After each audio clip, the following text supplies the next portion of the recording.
This presentation provides information about the Hunterdon Area Energy Cooperative, a government energy aggregation program designed to save residents money on their electric supply charges.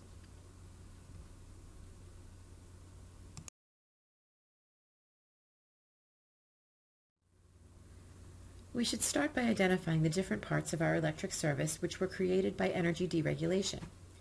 Energy deregulation is the separation of distribution and supply. New Jersey has been deregulated since 1999. Since then, approximately 18% of residential customers have switched to a third-party supplier of their choice. As illustrated in the graphic, before 1999, your local distribution company would generate electricity and bill for the supply and distribution portion of your bill. After 1999, local distribution companies were, and still are, only responsible for the distribution of your electricity. They must buy electricity from third-party electric suppliers. While local distribution companies still bill us for distribution and supply, they send the payments for the supply portion of our bill to suppliers from whom they receive the electricity.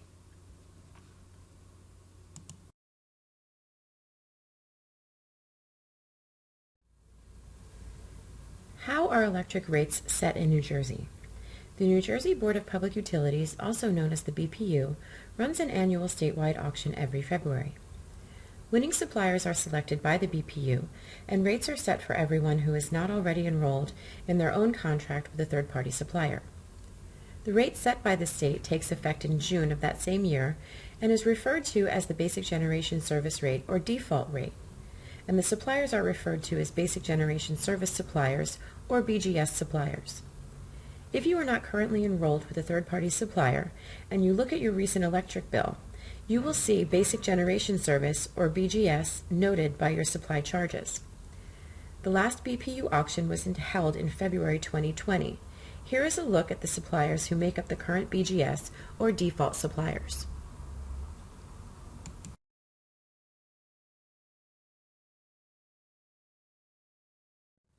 What is government energy aggregation? The Government Energy Aggregation Act of 2003 was passed, allowing counties and municipalities to aggregate their load and compete for cheaper electric prices versus the local distribution company. In 2012, NJ Administrative Code Title 14 was passed, allowing municipalities to aggregate the residential users to compete for a cheaper electric price versus the local distribution company. All contracts and bid documents are sent to the BPU and Rate Council for review. The Department of Community Affairs, also known as the DCA, has oversight over the entire auction process.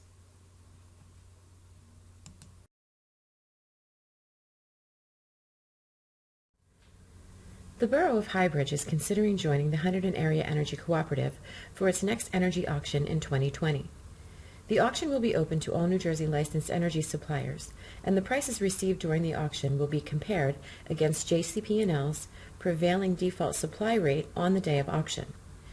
In order to move forward with the program, the winning rate must be lower than the default utility supply rate. The rate will be locked in, meaning it will not vary from month to month for a specific period of time.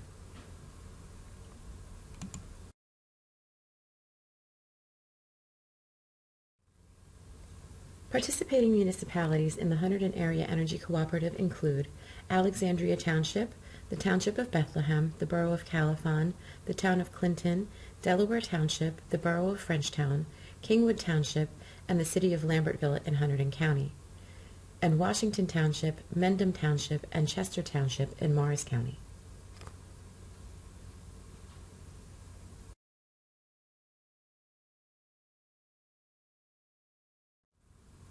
Here is what you can expect next. If Highbridge joins the Hunterdon Area Energy Cooperative and the cooperative's next energy auction is successful, you will receive an information packet that includes a letter from Highbridge explaining the program. The packet includes information regarding the winning supplier, the rate, and options available should you choose not to participate. The program only includes residents who are not currently with a third-party supplier and solar customers. The information packet is reviewed by the Board of Public Utilities and the Division of Rate Counsel and includes program details and options regarding non-participation in the program, including mail return, an 800 number, and a website.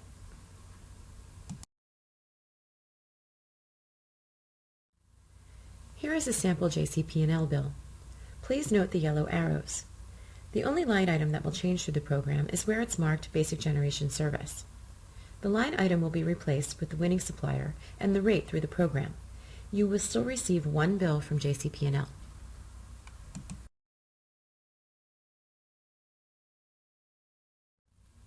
Let's go over some frequently asked questions. Who do I call if my electric goes out?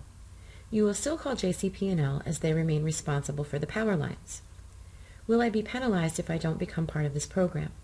No, you can choose not to participate in the program at any time for any reason with no fees or penalties. Will there be a different or two separate bills? No, you will continue to receive one bill from JCP&L. Does this hurt JCP&L? No, JCP&L remains your distribution company and they will continue to bill for your electricity distribution and supply. The only change is that JCP&L will now send the supply portion of your payments to the winning supplier rather than to the BGS suppliers. Who do I call with billing questions? You can call JCP&L or the supplier. If I opt out, can I opt back in? Yes, you can opt in or out of the program at any time for any reason. Is budget billing offered? Yes, the information packet will include detailed information about budget billing. What if I already have a third-party supplier? If you are under contract with a third-party supplier when the CEA program begins, we recommend that you wait until the end of your contract or check with your supplier regarding any termination provisions before opting into the CEA program. Why do I have to opt out versus opting in? The opt-out option is an aspect of the program written by the Board of Public Utilities. The law requires us to follow the statutory guidelines in order to establish this type of program. What happens at the end of the initial program term?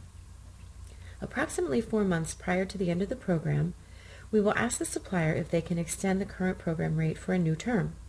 If the supplier can't extend the program at the reduced rate, we will schedule an auction for the participating towns in the cooperative. If no award is made, anyone participating in the program at the end of the contract term will be returned to the BGS rate through their utility.